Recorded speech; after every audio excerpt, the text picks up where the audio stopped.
দর্শক, শিবপুর উপজেলায় প্রবাসীর বাড়িতে কিন্তু লুটপাট হয়েছে। আপনারা লক্ষ্য করবেন, শিবপুর উপজেলার বাগাবো ইউনিয়নের শ্রীফুলিয়া পশ্চিমপাড়া এলাকায় প্রবাসীর ঘর থেকে এভাবেই লুটপাট করে স্বর্ণ অলংকার সহ টাকা পয়সা নিয়ে যায়। আমার স্বামী প্রবাসে থাকে, জানেন তো কত পরিশ্রম করে প্রবাসে থাকে, টাকা কষ্ট করে দেয়, আমরা খাই কত কষ্ট, পায়ের গাম মাথার গাম পায়ে দিয়ে যায়।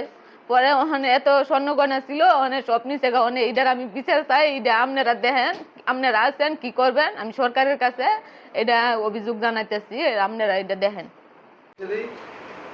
ঘটনা স্যার, কালকা বউ গেছে বাপের বাড়ি, এই বাড়ির মুরগি সারা লেগেছে, আইএসআই ঘরের তালা কাটা পরে ঘরের ভিতরে ঢুকছি, ঢুকিয়া পরে বউরে ফোন দিচ্ছি যে ঘরে কি কি রেখে গেছ, শব্দ লেগে গেছে জানি। পরে বউ দৌড় ফেরে গাড়ি নিয়ে আইসে, আসার পরে আমি থানায় যাই, থানায় গিয়া পুলিশ আনি, পুলিশ আনার পরে পুলিশে তদন্ত করে গেছে।